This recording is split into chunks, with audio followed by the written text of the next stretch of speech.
All right, so hi, I'm Tracy Craig, and we'll be moderating this meeting. I'm glad the two of you have joined, and hopefully more will come or will come to our meeting on the 29th. I just want to make sure everybody knows this meeting is being recorded. It will be uploaded to Ford's website, so people that didn't come can watch it if they so choose.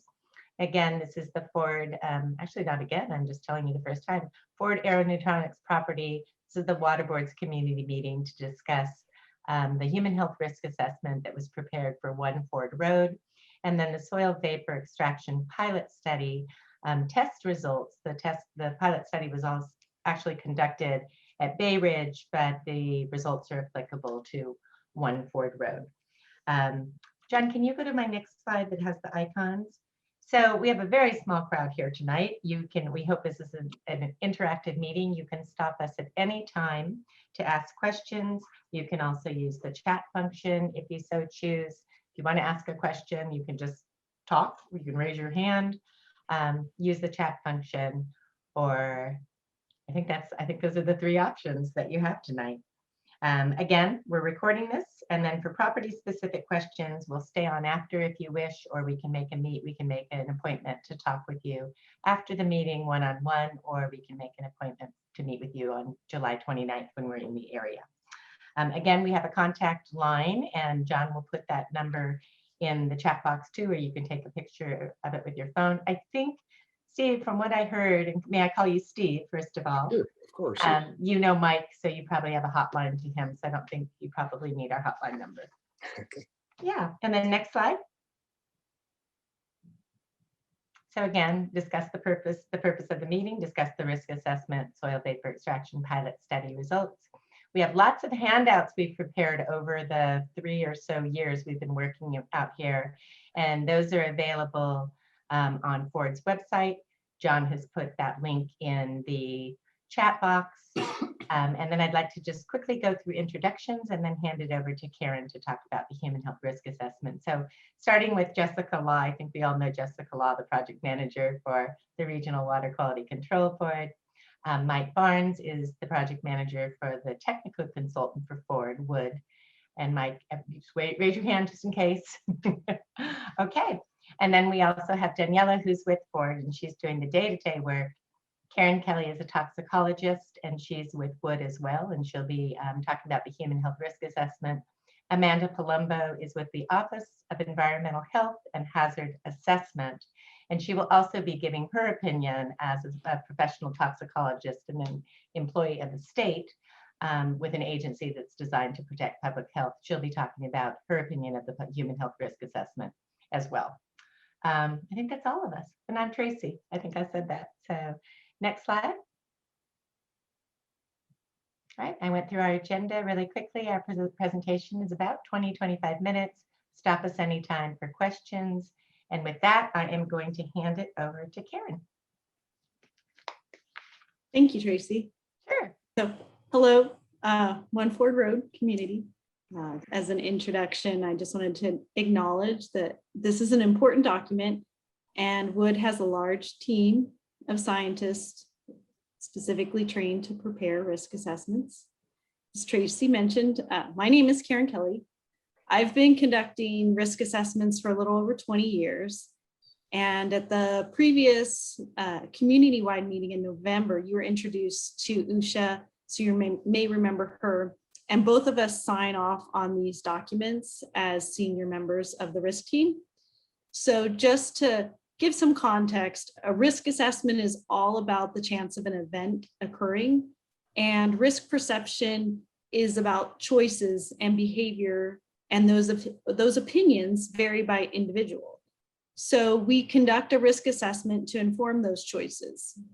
We make some risk management recommendations in the risk assessment, but ultimately risk management is the water board's role.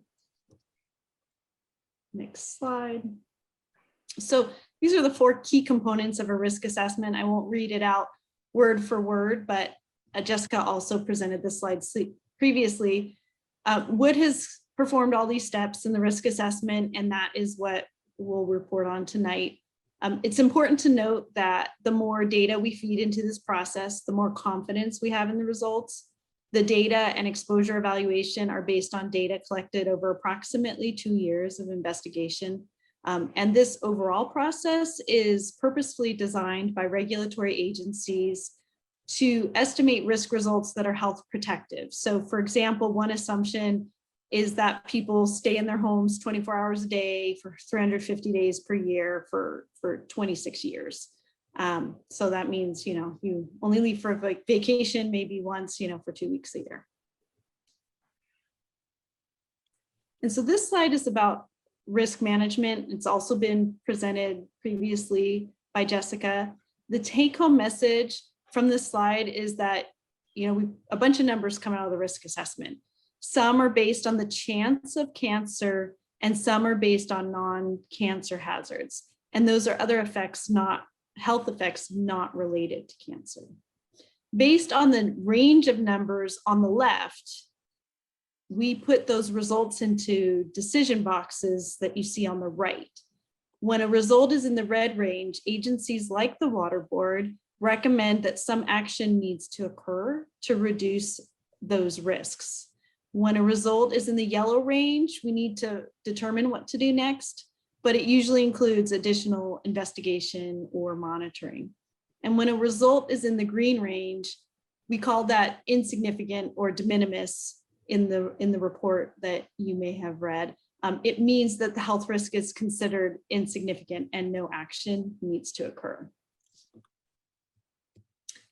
So my first point about the risk assessment approach is that Wood used a health protective approach consistent with the data that we collected, and a technical approach memo was reviewed by both the Water Board and OEHA.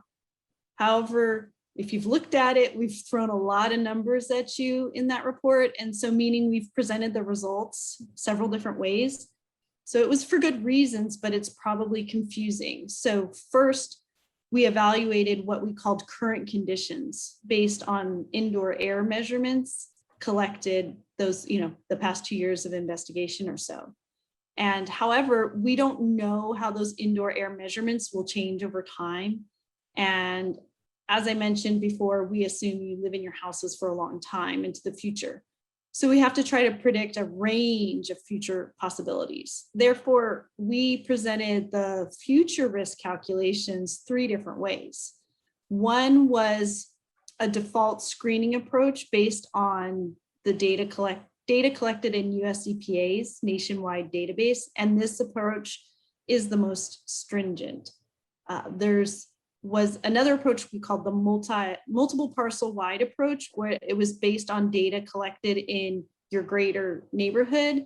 And we used this approach to recommend next steps. And we thought it was the most appropriate, but still health protective for decision making. And so why did we think it was more appropriate? Well, we think the data collected in your neighborhood is larger and more representative and relevant than that nationwide database. And that nationwide database only has a limited amount of houses with similar slab on grade foundation and data collected like the data collected in your neighborhood. And in fact, California agencies are compiling data from this investigation and other vapor intrusion investigations in California to come up with a California specific database. And lastly, we also presented future potential risks under a building specific evaluation that was based in the data collected from your building and not the whole neighborhood. In short, that scenario, that evaluation assumes that the vapor intrusion conditions won't change significantly over time. So talking about cancer is scary. So the purpose of this slide is to give you context when we talk about cancer risk. So when we talk about that, we're talking about chance. The point of this slide is to just put that chance of other events occurring, like getting struck by lightning or rolling dice, in side by side with the risk results in the One Ford Road risk assessment. So, and it puts it in those decision boxes, the red, yellow, green that we discussed earlier. And so what this slide says is that in the US, we have a 1 in 3 chance of some form of cancer over our lifetimes. We didn't plot that, but if we were, that would be above, all the numbers on the slide. So we have a higher chance as a country to get cancer than rolling a 1 on a die. And for current conditions, using indoor air data, no houses fell into that red range for cancer risk. So out of the 59 individual properties evaluated, 10 were in the yellow risk range and 49 were in the green. And so we have a graphic there to try to represent that. And then future risk has a larger range of possibilities, meaning if you look at the bracket on the right, that range goes from red to green. And that's because, recall, we can't predict the future, so we evaluated the surface data 3 different ways. And lastly, when we have results in the red and yellow, we can do something about it. And that's the focus of Jessica's presentation. The next steps after the risk assessment are done in an effort to move properties into that green or insignificant risk zone. So this slide is a snapshot of the current condition results. So out of the 159 homes in the investigation area of One Ford Road, at the time we published this report, 97 had some indoor air data collected and 59 homes had at least the 2 sets of seasonal indoor air data that we needed to conduct the risk assessment. And so the take-home message from that indoor air assessment is that most of the properties are in the green, so 49 out of 59. And interim mitigation measures, meaning in this case, providing air purifiers, were implemented at 1 property. And we calculated those risks under both what we called unmitigated and mitigated conditions.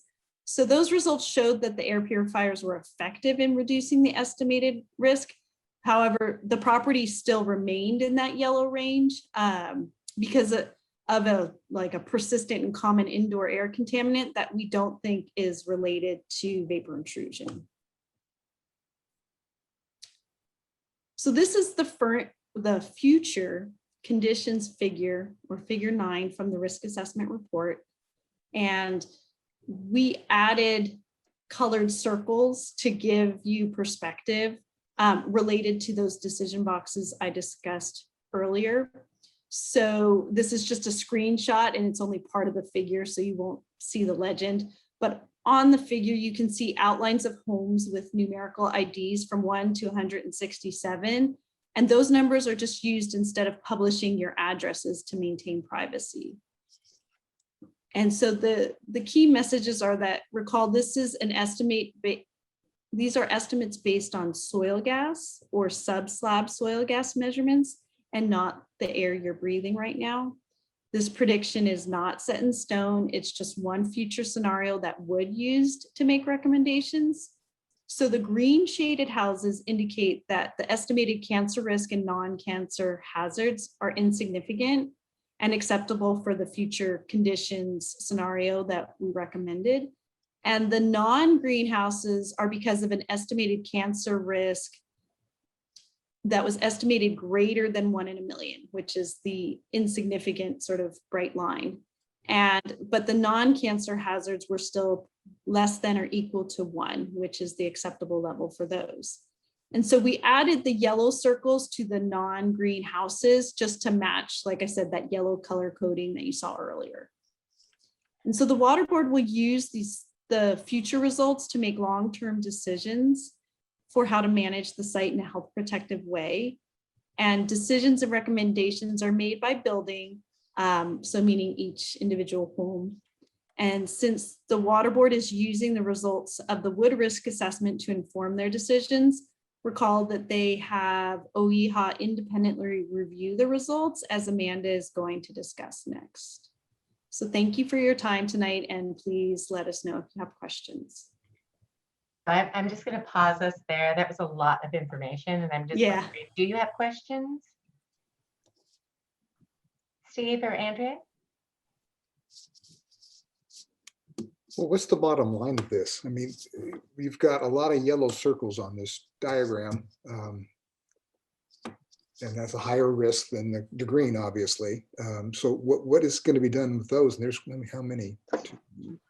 Oh yeah, So- that's a great question. I will say that information is what helped to determine the next steps that we want to look at have Ford and Wood submit a feasibility study and remedial action plan to look more into those particular areas to determine the next steps, whether it's continued monitoring, subslab depressurization systems, and so on. So that is one of the next steps and what we use with that information.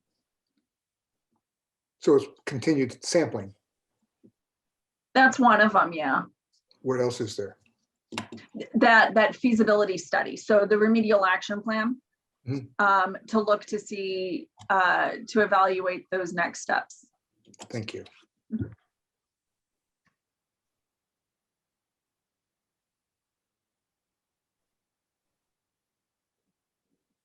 Andrea, anything you need clarity on? I'm assuming you can see this, we just can't see you. Yeah, I just want to make sure I understand. The circles I'm looking at, and again, I'm only part of 1 Ford Road. The yellow circles are number somewhere between 15 and 20. Does that sound right? Yes, I knew this number off the top of my head. I'm just counting. I just counted I see 16. I was going to say, and I see 19. So, Oh, maybe my So yeah, counting's off. between 15 and 20. We'll leave with, thank you. This is David Epstein. How many total homes are there in 1 Ford Road? 370. 370. And how many have been tested? Mike would know. Because there was a number that you presented 5 minutes ago, it was 159. That seemed Yeah, so that seemed that's low to me. yeah, that was what was in the investigation area for the indoor air. So not all the homes while the homes are all of the homes of 1 Ford Road are in the investigation area, only 159 homes were offered indoor air sampling as part of that investigation. And of the 159 homes, Karen, how many participated or agreed to participate in, and we've collected either 1 round or 2 rounds of sample? So as of January, there was 97 that permitted access and allowed indoor air sampling. I don't know if that number's changed in the past few months. It hasn't really. Okay. All right, thank you. Welcome. Okay, can we move forward? Yeah, okay, good. Let's keep going. We're just going to switch presentations and presenters. Okay, hopefully you're seeing my slides now. Yeah. Okie dokie. So yeah, I'm Amanda Palumbo. I work for the Office of Environmental Health Hazard Assessment, which we refer to as OEHA. And my organization routinely reviews risk assessments for the water boards. So I will tell you about the purpose of my review and then tell you about the results of my review.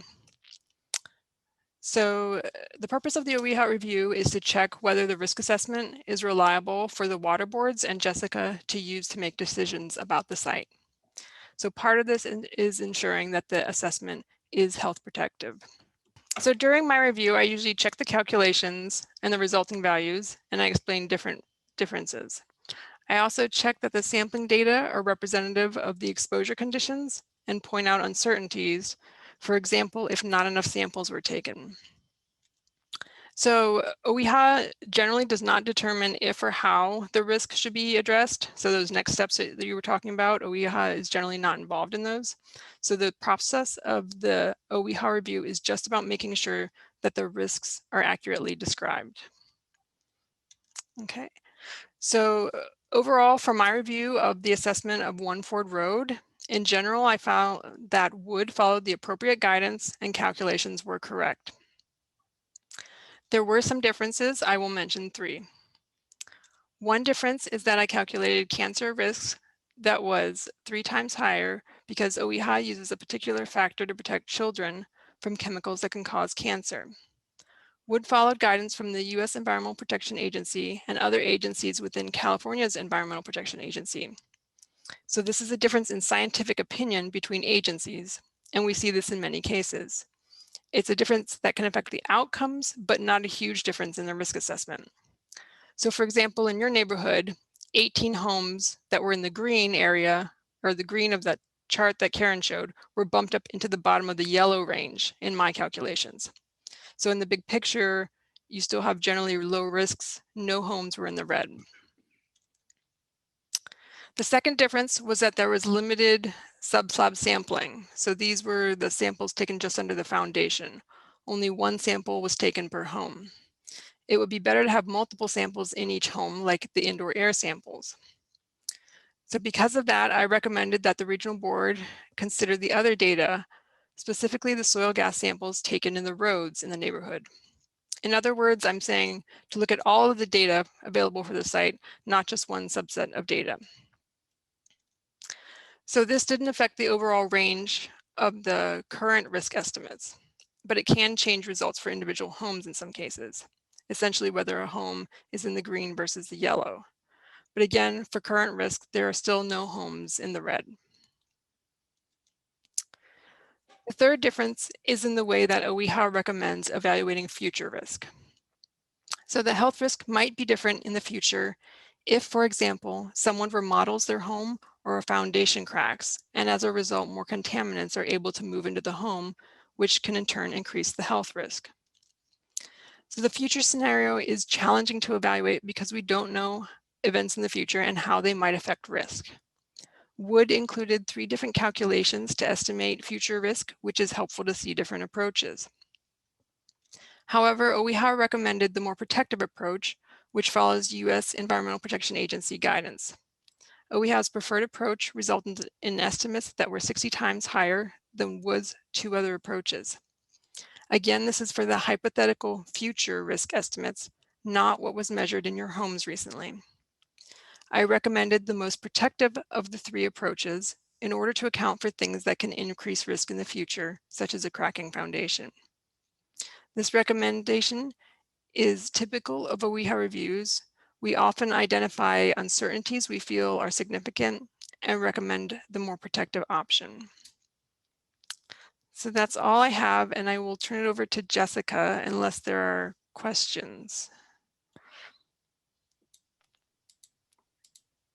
This is David Epstein again. I have a quick question. Do you have somewhere where you identify which homes you move from the green category to the yellow category under your review? So in my memo, there's a memo that I think is on GeoTracker with the other information, and it's in that memo. In terms like, yeah, for how my direct calculations came out, that's in the memo. There are some things where they're more like non-quantitative considerations, like to consider different sets of data where there's not an exact result for each home. But if I go to GeoTracker, I can see the specific homes that were, as you said, were bumped from green to yellow. Yeah, I think my memo should be uploaded there. Jessica's nodding. Yeah, I think my memo is there. So yeah, there's tables at the end with those numbers. Okay, thank you. It is attached to the end of my response to that letter that you could look at. And if it is all coming across as Greek, reach out to myself or Mike, and we can kind of cross compare and show how that affects it. Okay, thank you. Mm-hmm. And John just put the link in the GeoTracker, I mean in the chat box. Oh. And I think, Amanda, I need you to stop sharing. Oh, sorry. No worries.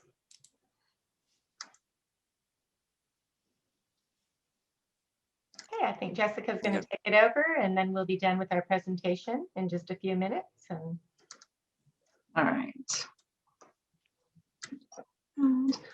Okay, so for the water board, for our response, we evaluated the results from the risk assessment report that Wood prepared, and we took into consideration the comments and results from OEHA's review. And based on that, we considered the current risk and hazard results and the future risk and hazard results for the next steps.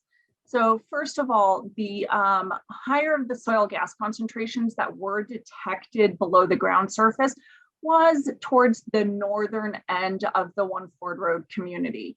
As part of the vapor intrusion investigation, that subslab soil gas samples that were collected, detections from those probes that are right beneath the foundation, there were detections, but they were kind of sporadic throughout the investigation area. But that could be because there was just one probe per home, or that soil gas is only sporadically making it beneath the foundations. But there is some uncertainty with that.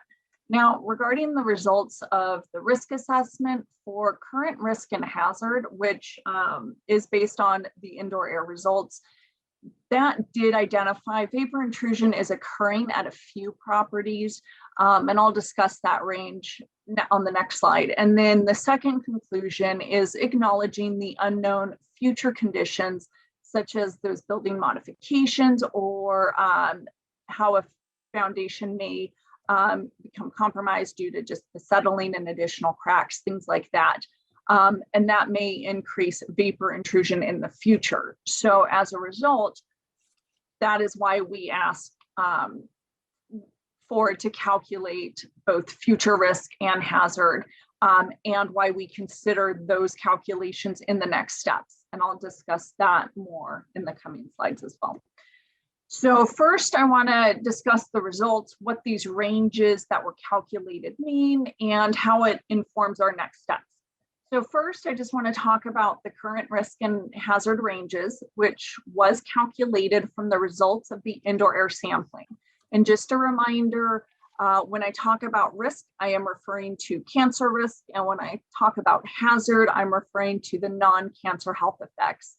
And also, these calculations do assume you are in your home 24 hours a day, 350 days out of the year over a 26-year period. So the current risk and hazard ranges fall in the green to yellow areas, which means for homes that do not have exceedances, those are in the green area and there is no immediate response action needed.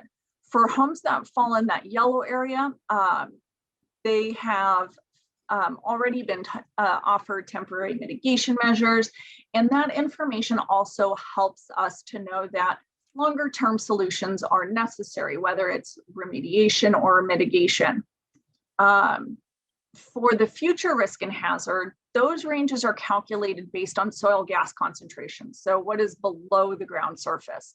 At the beginning of the presentation, Wood did mention that they calculated the future risk scenario a few different ways. Of the different ways, the most protective scenario is that they calculated is the way OEHA calculates risk using the US EPA's default attenuation factor.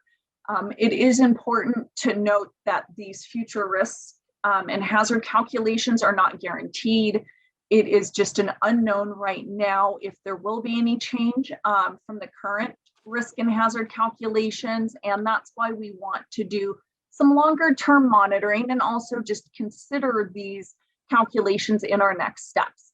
So the ranges, again, that I'm going to discuss are from OEHA's calculation, and they do assume you are in your home 24 hours a day, 350 days a year over that 26-year period.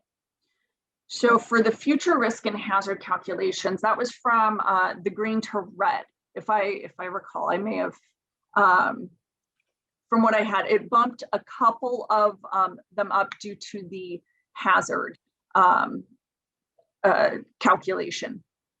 And the potential response actions here would be for homes that have current indoor air data that is in the green and the future risk is say in the yellow, we would consider, the most appropriate next step would be monitoring.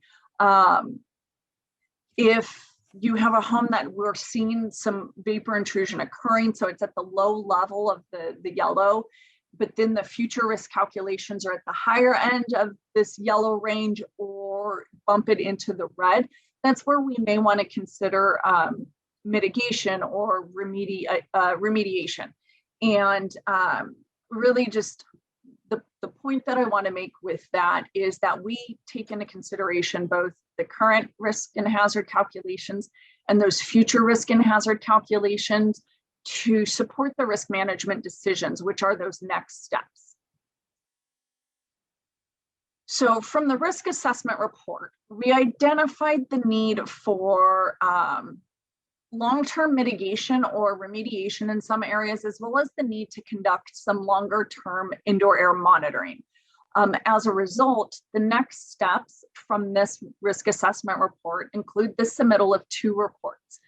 First is the feasibility study and remedial action plan, and that is due to the Water Board by August 6th.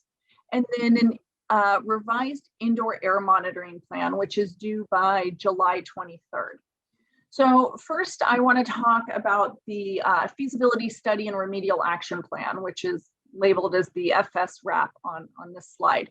And this is a comprehensive report that includes 3 main items. So first, it proposes remedial action objectives, which are the goals of the cleanup efforts. Remedial action objectives need to be protective of public health, and they also need to be technically feasible to implement. The second is a feasibility study. And this portion of the report looks at all of the remedial options and evaluates the feasibility of implementing them to achieve the remedial action objective. And the main components of the feasibility study take into consideration the ability to implement the technology, the effectiveness of the technology, and cost. Other factors also include acceptance by the regulatory agency as well as acceptance by the public. And then the third component of this report is to propose a remedy based on the feasibility study and the remedial action objectives. Then there's the indoor air monitoring plan. So this is a longer term plan to evaluate indoor air to verify if vapor intrusion changes over time, if those indoor air concentrations increase at all or decrease. We want to see if there's any kind of changes. So at the beginning of my presentation, I mentioned that uncertainty of having only 1 subslab probe per home in regard to concentrations below the foundation. And the reason I bring this up is because this uncertainty is one of the reasons why continued indoor air monitoring is important. The monitoring frequency will be based on soil gas concentrations and trends and the magnitude of those concentrations. So the indoor air monitoring plan is where we would most likely take into consideration those parcel-wide attenuation factor calculations that would develop. A lot of data has been collected within this community, and this would be a great way to utilize it.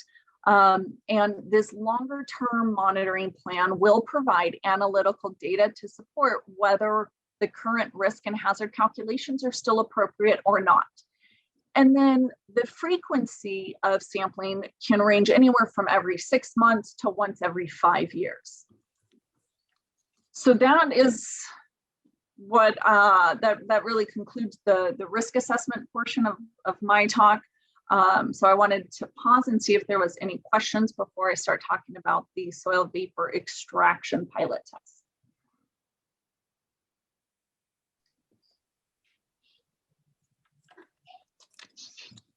Questions? And if something pops up, interrupt me while I'm given the recap on the pilot test. And I can go back to any slides that you need. Okay, so we'll talk about this pilot test. First, I just want to give a refresher about soil vapor extraction, which is also referred to as SVE. This figure is just an example of how this type of remediation works. Soil vapor extraction is a remedial technology that can remove vapors from soil above groundwater. And that area is referred to as the vadose on this figure. Now, contamination within that vadose is removed in the form of vapors through these extraction wells, and those vapors are treated above ground, and the cleaned vapors are then released to the atmosphere. Another refresher, this inlay just shows how the soil particles and how the vapors can reside in those kind of in between the spaces of the soil. Now, the pilot tests were conducted at 3 locations. The nearest one to One Ford Road was at Bayridge Park. Due to the close proximity and the similar conditions that are below the ground surface, that's the one I will talk about. The pilot test consisted of 1 location. It was in the southeast corner of that community, and it had 2 extraction wells. One was shallow, one was deeper. And that pilot test ran for a total of 15 days. And during that time, nearby soil gas probes were monitored to evaluate 2 main things. First, vacuum pressure to see if and how much effect that extraction well was having. And then second was looking at the actual analytical data that was collected from the extraction well and these nearby probes, both before and after the pilot test. So the data that's collected is used to evaluate 2 different things. First is the radius of influence that I have kind of identified as this elliptical. And a radius of influence is just how far does that vacuum from the extraction well reach both laterally and vertically. And then the second thing that is evaluated is how much contamination is removed during the pilot test. So first, I want to talk about the radius of influence results. And again, that's how far does that vacuum effect on the extraction well reach. So industry standard radius of influence for a typical site would consider SVE satisfactory if that radius of influence is 20 to 50 feet. And then for this site, that shallow zone radius of influence was 72 feet. And for that deeper extraction well, the radius of influence was 68 feet. So based on those results, that indicates a good radius of influence for the area. Now, for how much contamination was removed from below the ground, that would be the total mass removed. Industry standards for a typical site would suggest a mass removal of 1 pound per day or greater. At the start of soil vapor extraction is satisfactory. For that pilot test, during the 130 hours that it operated over a course of 15 days, it only removed 0.23 pounds total. And that is consistent with the lower concentrations, contaminant concentrations that have been detected below the ground in these areas. So there wasn't anything surprising, so that was good. The results were as expected. And the results of the pilot test are what are used in the feasibility study when evaluating the best remedial approach for the site. Now, I mentioned a few slides ago, the feasibility study takes into consideration the ability to implement the technology, how effective that technology is, and cost, as well as acceptance by the regulatory agency and the public. So for those of you that may have been at the public meeting back in November of 2019, you may remember my analogy on the effectiveness of soil vapor extraction based on soil type, and I compared it to the milkshake and a slushie. So the radius of influence from that pilot test, those results indicate slushy. So the type of soil that's below the ground is favorable based on that particular metric. But how much mass was removed, the way I kind of compare it to is it's like an almost finished slushy. You're sucking on the straw, but you don't get much from it. I mean, you get some, but not a lot. So in that regard, soil vapor extraction may not be as favorable. Therefore, areas where there are lower soil gas concentrations that are significantly less than where these pilot tests were conducted, they will likely not have soil vapor extraction proposed, simply because the technology won't really remove the mass. It's not cost effective. And these considerations are important, and they are put in the feasibility study for determining the remedial approach for the site. But with all that said, the pilot test does show that soil vapor extraction is an option if it's appropriate and necessary. And again, that's where they take into account the current risk and hazard calculations, as well as those future risk and hazard calculations.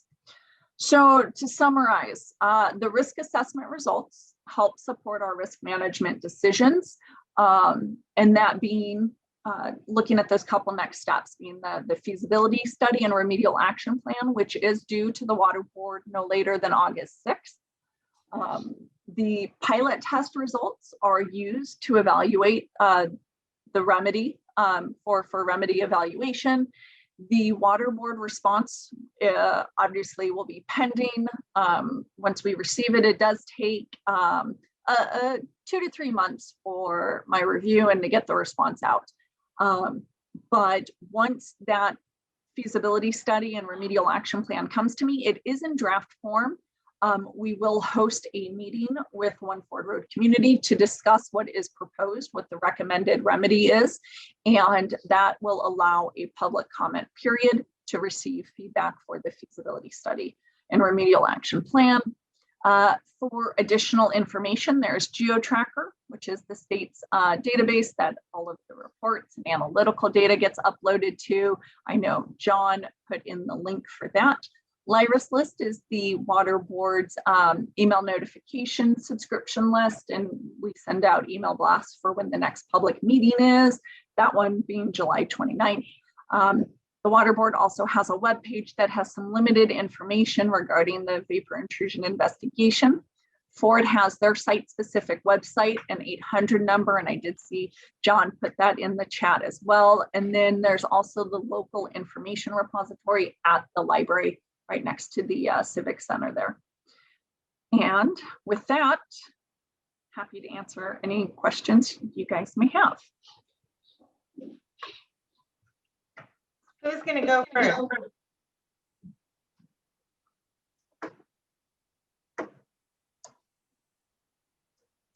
This is David Epstein. I have one last question. I hope I asked this correct. Hope you can understand this. So does the level of contaminant that you find in any individual's home where you puts them in the green, yellow, or red, does that level of contaminant that you're testing against or testing for, does that change over time? Does the FDA, or not the FDA, but the EPA or the state change that level over time? So what you test and find in my house today, it puts me in green, that level may put me in yellow in 5 years. Does that make sense? Yeah, that question makes perfect sense. And I will give a quick recap, and then I'll allow Amanda and Karen, our toxicologist risk folks, to also answer. As toxicity information comes out, that's what would change the screening level.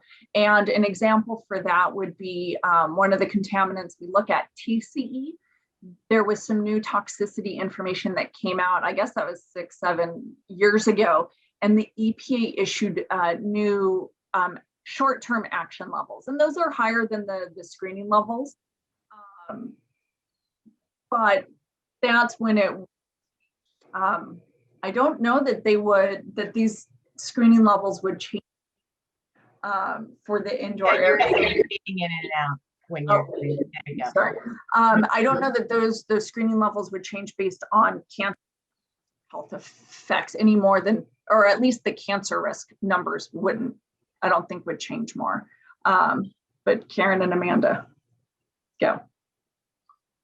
Yeah, this is Karen. US EPA last evaluated PCE, the dry cleaning chemical, that's one of the chemicals of concern. And it looks like in 2012, and then TCE, the other solvent chemical of concern, in 2011. So that's good news, because you're right, things do change over time. The way that the industry, the community, scientific community, did animal studies back in the 1950s, the bar has been set higher, more recently than that. So, Amanda's, part of, the arm of Cal EPA that generates toxicity criteria. So often they may do an independent review of what the US EPA does. But she could speak to how often that OEHA re-evaluates the chemicals, hopefully. So Yeah, so there's not a set schedule. I think Karen said it, because they've been updated fairly recently. We don't expect another update super soon, but we don't, that's hard to predict. But don't we have a situation where you have the air quality either in my house or below my house is changing over time, theoretically, and then the criteria it's being measured against is theoretically changing over time? So is this a situation, I guess my question is this is just something that has to be constantly, what's the right word, measured or looked at for forever? Is that the situation that we're talking? Is that what we have here? No. So no, we would like to see this site get a low risk closure, and in order to achieve that, one of the things that we look at is would conduct regular sampling of soil gas, and the things we look at are the trends. So are the concentrations over time decreasing? And that as those concentrations decrease over time, we wouldn't expect to see, there wouldn't be more contamination beneath the house. And we would hope that with the longer term indoor air monitoring, we would have a good data set to say, okay, the risk that's been calculated, the way the concentrations decrease from below ground and into indoor air hasn't changed. So those current risk calculations are still appropriate. And therefore, since concentrations are decreasing and we're not seeing vapor intrusion increasing, that eventually there'll be a low risk closure for the site.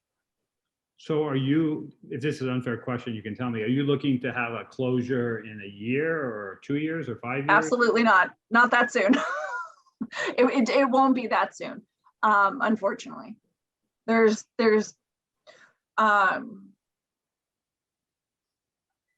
for one of the other areas, they were just kind of in that we're in the beginning steps for the next phase being remediation. And so after remediation is complete in select areas, then we'll do some longer term monitoring to make sure concentrations continue to decrease. So you're talking more like 5-10 years? Is that what we're talking? Or that would be more reasonable, but it's really hard to put timeframes on it. Just there's so many variables. Right. Okay. All right. That's been very helpful. Thank you. Yeah. Dave, what about you? Questions? No more. No more. Okay. Well, then I think I'll give you all 6 minutes back of your evening. I want to thank you for attending. Remind you that we do have the in-person meeting on July 29th at the Newport Civic Center. Is that, what do we call that place? Civic Center Community Room. Civic Center Community Room. And you should have gotten a reminder, and I look forward to seeing you folks there. Okay. Well, thank you for what you did tonight. Thank you. Thank you for attending. Thank you.